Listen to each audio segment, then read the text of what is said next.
They called them steel coffins. Once the hatch was sealed, every man inside knew his odds, not of victory, of survival. Only 30% of submarine torpedo crews ever came back alive in World War II. The rest vanished beneath the waves, trapped in silence, crushed by depth charges, or suffocated in darkness where no one could hear them scream. Yet still, men volunteered for this service, convinced they could beat the odds. In this video, we're going inside their world. The claustrophobic tension of life underwater, the brutal statistics behind the losses, and the hidden design flaws that doomed entire crews before they even fired a single torpedo. By the end, you'll understand why serving on a submarine wasn't just a mission. It was a death sentence. At the outbreak of World War II, submarine service was wrapped in a strange mystique. Navies across the globe promoted it as an elite branch. Dangerous, yes, but also noble and heroic. In Germany, the propaganda machine celebrated U-boat crews as wolves of the Atlantic, daring hunters who could cut off Britain's lifeline to the New World. Posters and newsreels showed smiling sailors returning from patrol, greeted by flowers and adoring crowds. In the United States, the submarine force was hailed as the Silent Service, a brotherhood of men fighting unseen beneath the seas, striking blows where the enemy least expected. And in Japan, submarine crews were praised as guardians of the empire's far-flung waters, symbols of dedication and honor. On the surface, it all looked like glory. Young men signed up in droves, believing they were volunteering for the most exciting adventure the war could offer. What they couldn't see was that beneath the propaganda was a death sentence. The statistics were merciless. By the end of the war, German U-boat crews suffered a 75% death rate, a figure unmatched by almost any other branch of service. In Japan, design flaws, poor training, and increasingly effective Allied countermeasures meant that submariners faced equally grim odds, with entire vessels simply vanishing without trace. Even in the United States, where submarines achieved remarkable success against Japanese shipping, casualty rates hovered around 22%, far higher than most other naval branches. For every smiling crew on a propaganda poster, there were hundreds who never returned, their families left with silence instead of closure. The allure of the submarine service was built on illusions of adventure and honor, but for most of the men who stepped into those steel coffins, the truth was far darker. They weren't just hunters of the deep, they were already marked as prey. At the outbreak of World War II, submarine service was wrapped in a strange mystique. Navies across the globe promoted it as an elite branch. Dangerous, yes, but also noble and heroic. In Germany, the propaganda machine celebrated U-boat crews as wolves of the Atlantic, daring hunters who could cut off Britain's lifeline to the New World. Posters and newsreels showed smiling sailors returning from patrols, greeted by flowers and adoring crowds. In the United States, the submarine force was hailed as the Silent Service, a brotherhood of men fighting unseen beneath the seas, striking blows where the enemy least expected. And in Japan, submarine crews were praised as guardians of the empire's far-flung waters, symbols of dedication and honor. On the surface, it all looked like glory. Young men signed up in droves, believing they were volunteering for the most exciting adventure the war could offer. What they couldn't see was that beneath the propaganda was a death sentence. The statistics were merciless. By the end of the war, German U-boat crews suffered a 75% death rate, a figure unmatched by almost any other branch of service. In Japan, design flaws, poor training, and increasingly effective Allied countermeasures meant that submariners faced equally grim odds, with entire vessels simply vanishing without trace. Even in the United States, where submarines achieved remarkable success against Japanese shipping, casualty rates hovered around 22%, Zrenia far higher than most other naval branches. For every smiling crew on a propaganda poster, there were hundreds who never returned, their families left with silence instead of closure. The allure of the submarine service was built on illusions of adventure and honor, but for most of the men who stepped into those steel coffins, the truth was far darker. They weren't just hunters of the deep, they were already marked as prey. Daily life aboard a submarine was a waking nightmare. Once the hatch was sealed, the outside world disappeared, and the crew descended into a reality that was part prison, part tomb. The The space was suffocating. Men slept in bunks, stacked so tightly that they could feel each other breathing, often forced to share beds in shifts, a practice grimly known as hot racking. Privacy didn't exist. Fresh food ran out quickly, and what remained turned foul. In some U-boats, bread became coated with mold, and potatoes sprouted in the damp heat. Canned goods were staples, but they tasted of tin, and by the end of a patrol, the crew ate whatever hadn't spoiled. Hygiene was almost non-existent. With no showers and little fresh water, men stayed unwashed for weeks at a time. The smell of diesel fuel clung to everything, mixing with sweat, body odor, and the ever-present stench of mildew. Rats sometimes appeared, feeding on scraps and gnawing at clothing. The air itself became a weapon. As oxygen levels dropped and carbon dioxide rose, men felt dizzy, nauseated, and weak. On long patrols, U-boat sailors described a constant sense of suffocation, with the atmosphere so thick it felt like breathing through a wet cloth. In American submarines, conditions were marginally better, but the claustrophobic dread was universal. Every noise carried weight. The groan of the hull, the hiss of a valve, the distant ping of sonar, all of it was a reminder that a single failure could mean instant death. Fires could erupt from electrical malfunctions, while the battery room posed another nightmare. If seawater touched the lead-acid batteries, it released chlorine gas, filling compartments with a choking green cloud. For the men inside, every second was a reminder that they lived in a fragile coffin, suspended between survival and obliteration. And yet, they endured, knowing that even before combat began, the submarine itself was trying to kill them. Among the most vital and most vulnerable positions aboard a submarine were the torpedo crews. These were the men responsible for loading, maintaining, and firing the submarine's primary weapon. Their world was confined to cramped compartments filled with warheads, machinery, and danger. Each torpedo was a steel cylinder packed with hundreds of pounds of explosives, and the slightest mistake could spell disaster. In German U-boats, torpedo crews worked under constant strain, knowing their weapons were often unreliable. Malfunctions plagued the early war years, with dud torpedoes, faulty detonators, or weapons that curved off course. The men who handled them were sometimes blamed for these failures, adding guilt to an already impossible burden. In the U.S. Navy, the situation was similarly dire at the start. American Mark 14 torpedoes suffered from chronic defects that led to wasted attacks and catastrophic missed opportunities. Imagine the frustration of risking everything to sneak into position, only to have your torpedo bounce harmlessly off an enemy hull. For the torpedo crews, these failures weren't just technical. They were personal. They had to sit in the suffocating darkness, sweating, reloading, and preparing to fire again, knowing that every second spent exposed to the enemy increased the chance of death by depth charge. Japanese torpedo crews faced another grim reality. Their submarines often carried experimental or poorly tested weapons, and safety standards were minimal. Explosions during handling were not uncommon. In every navy, torpedo crews also had the shortest survival window in combat. If the forward compartment was breached by an enemy weapon, the men inside had no chance. Survivors later described hearing desperate pounding on the bulkheads as torpedo men drowned, trapped with no escape. To be part of the torpedo crew was to live every second in proximity to death, handling explosives inside a steel coffin designed to kill others, but just as often killing its own men. If there was one sound that submarine crews feared more than any other, it was the metallic ping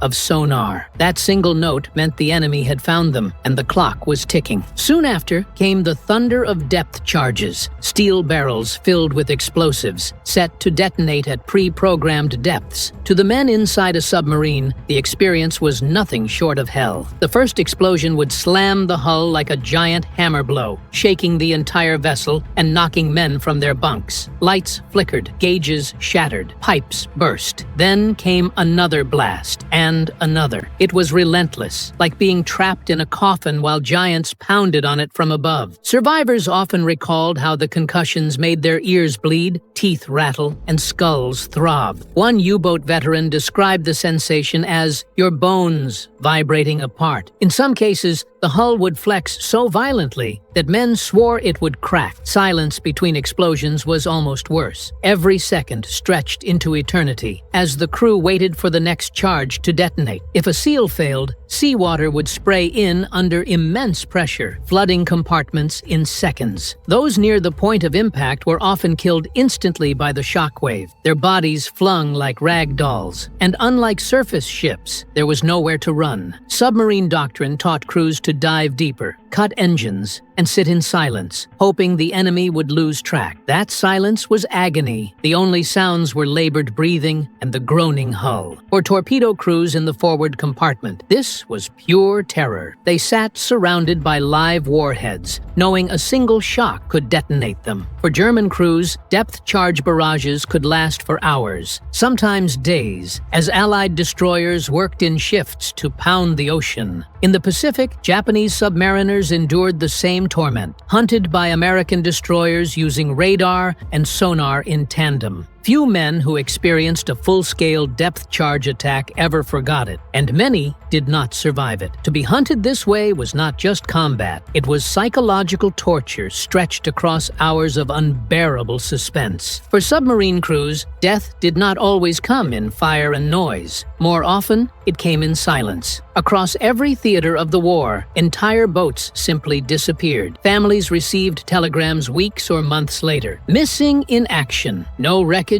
no bodies, no survivors, just absence. In the Atlantic, German U-boat losses were staggering. Out of roughly 40,000 men who served, 30,000 were killed. Many of their boats were last heard reporting a position before vanishing forever, consumed by the ocean. In the Pacific, American and Japanese submarines met the same fate. The United States lost 52 submarines during the war, carrying nearly 3,600 men to the bottom. Japan's losses were even worse. More than 60% of its submarines were destroyed, leaving tens of thousands of sailors entombed beneath the waves. The terrifying truth was that submariners lived with this knowledge every day. Their vessel was not just a ship, it was their grave waiting to close. Once struck, whether by depth charge, aircraft bomb, or even a mechanical failure, escape was virtually impossible. Unlike surface ships, submarines lacked lifeboats. There was no chance to abandon ship. Crews could attempt emergency surfacing, but if the hull was breached or the ballast systems failed, they sank. Trapped below crush depth, the steel warped inward until rivets popped like gunshots, and the pressure crushed men instantly. Survivors from partial sinkings recalled the horror of hearing their comrades locked in compartments, pounding and screaming as water rushed in until the sound faded. Even more haunting was the knowledge that many submarines still lie intact on the ocean floor today, effectively sealed tomb. For families, this disappearance was devastating. There was no body to bury, no grave to visit, only a name etched into a memorial wall. To be a submariner was to walk into service knowing that if death came, it would erase you completely, leaving no trace but silence. Submarine warfare was not just fought with torpedoes and depth charges, it was fought inside the minds of the men who served. From the moment the hatch closed, they entered an environment designed to break the human spirit. Claustrophobia was the first enemy. Imagine weeks or months in a tube barely large enough to stand upright, where every wall was sweating with condensation and every bunk was within arm's reach of another man. The absence of sunlight created a world without day or night, only the ticking of the clock and the dim glow of red or yellow bulbs. For many, time blurred together until they lost track of how long they had been submerged. Anxiety gnawed constantly.